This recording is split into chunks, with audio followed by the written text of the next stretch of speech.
नमस्कार, आप देख रहे हैं आवाज इंडिया, देश की भरोसेमंद आवाज। मैं हूं पिंकी। आइए नजर डालते हैं देश और दुनिया की 20 बड़ी खबरों पर।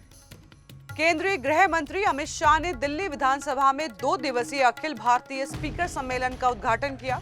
इस अवसर पर अमित शाह ने भारत के पहले निर्वाचित केंद्रीय विधानसभा अध्यक्ष विट्ठल भाई पटेल को श्रद्धांजलि अर्पित की। सम्मेलन में केंद्रीय मंत्री किरेन रिजिजू, दिल्ली की सीएम मौजूद रही। कांग्रेस नेता राहुल गांधी ने अपनी वोट अधिकार यात्रा के 8वें दिन की शुरुआत पूर्णिया जिले से की। उन्होंने बाइक पर सवार होकर कई इलाकों से गुजरते हुए यात्रा की। वे खुशकी बाग से निकलकर लाइन बाजार, पंचमुखी मंदिर, रामबाग और सिटी इलाके से गुजरते हुए कस्बा और अर्रिया होते हुए नरपतगंज तक यात्रा की। भारतीय सेना को स्वदेशी तकनीक से विकसित हथियारों से लैस करने की दिशा में एक बड़ा कदम उठाया गया है। डीआरडीओ ने ओडिशा के तट पर एकीकृत वायु रक्षा हथियार प्रणाली का सफल उड़ान परीक्षण किया है। दिल्ली में भारतीय अंतरिक्ष यात्री शुभांशु शुक्ला और गगनयान मिशन के अन्य सहयोगियों के लिए सम्मान समारोह आयोजित किया गया। समारोह में रक्षा मंत्री राजनाथ सिंह ने शिरकत की। इस दौरान रक्षा मंत्री ने गगन यात्रियों की जमकर तारीफ की और कहा कि पूरे देश को उन पर गर्व है। एडीआर की रिपोर्ट के अनुसार आंध्र प्रदेश के मुख्यमंत्री एन चंद्रबाबू नायडू 931 करोड़ रुपए की संपत्ति के साथ देश के सबसे अमीर मुख्यमंत्री हैं। भारत के मुख्यमंत्रियों की कुल संपत्ति 1600 करोड़ रुपए है, जिसमें नायडू की संपत्ति का बड़ा हिस्सा है। नायडू की संपत्ति हेरिटेज फूड्स लिमिटेड में उनकी हिस्सेदारी से आई है। मशहूर कार्टूनिस्ट हेमंत मालवीय ने प्रधानमंत्री नरेंद्र मोदी और आरएसएस पर बनाए गए आपत्तिजनक कार्टून के लिए माफी मांगी है। उन्होंने सोशल मीडिया पर एक पोस्ट लिखकर अपने कृत्य के लिए खेद व्यक्त किया। राजस्थान सरकार ने आम जनता को बड़ी राहत देते हुए राज्य में टोल टैक्स की दरों में कटौती का ऐलान किया है। इस निर्णय से परिवहन और यात्रा लागत में कमी आएगी और आम नागरिकों और व्यवसाय को सीधा लाभ होगा। मध्य प्रदेश को खनिज क्षेत्र में 56,434 करोड़ रुपए के निवेश प्रस्ताव मिले हैं, जिससे प्रदेश की आर्थिक स्थिति मजबूत होगी और युवाओं, महिलाओं और गरीब वर्ग को रोजगार के अवसर मिलेंगे।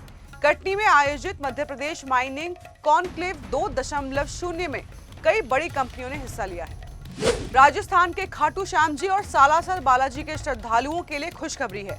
अब दिल्ली से इन तीर्थ स्थलों पर हेलीकॉप्टर सेवा शुरू हो गई है। इस सेवा के माध्यम से श्रद्धालु 700 किलोमीटर की लंबी यात्रा मात्र 6 घंटे में पूरी कर सकते हैं। जगत गुरु राम भद्राचार्य ने संत प्रेमानंद महाराज जी को चुनौती दी है।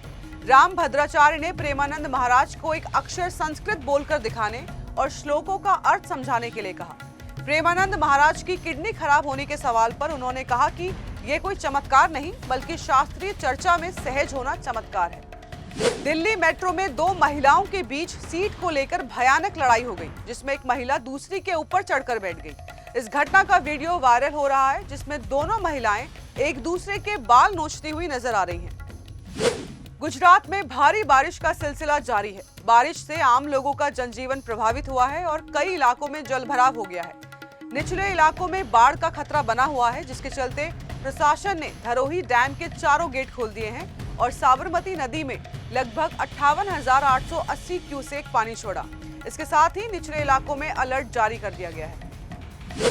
बिहार के रहुई थाना क्षेत्र में एक भीषण सड़क हादसा हुआ, जिसमें तेज रफ्तार कार अनियंत्रित होकर पानी भरे गड्ढे में गिर गई। इस दुर्घटना में 3 लोगों की घटनास्थल पर ही मौत हो गई और एक युवक गंभीर रूप से घायल हो गया है।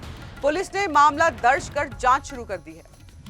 अमेरिकी राष्ट्रपति डोनाल्ड ट्रंप के भारत पर 50% टैरिफ लगाने के फैसले के विरोध में देश भर में प्रदर्शन हो रहे हैं। नागपुर में धार्मिक मरबत उत्सव के दौरान लोगों ने ट्रंप के पुतले की परेड निकाली और उनके फैसले का विरोध किया है। नेपाल आधिकारिक तौर पर इंटरनेशनल बिल कैट अलायंस का सदस्य बन गया है।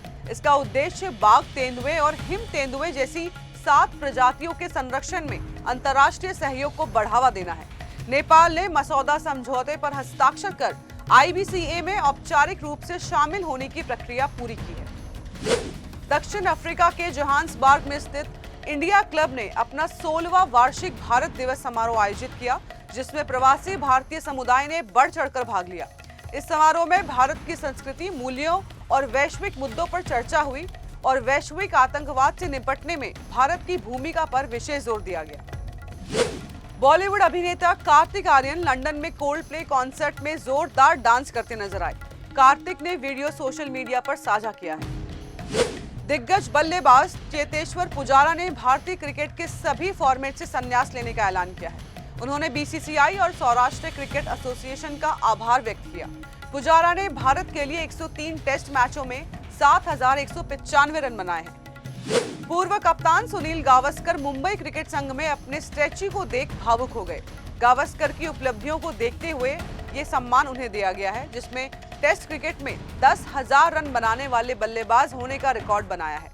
यह आयोजन गावस्कर के क्रिकेट करियर को सम्मानित करने के लिए आयोजित किया गया। अफगानिस्तान क्रिकेट टीम ने एशिया कप के लिए अपनी टीम का ऐलान कर दिया है। राशिद खान को टीम का कप्तान नियुक्त किया गया। ये टूर्नामेंट संयुक्त अरब अमीरात में 9 से 28 सितंबर के बीच खेला जाएगा। तो फिलहाल के लिए आवाज इंडिया में बस इतना ही। देश और दुनिया की खबरों से जुड़े रहने के लिए देखते रहिए आवाज इंडिया।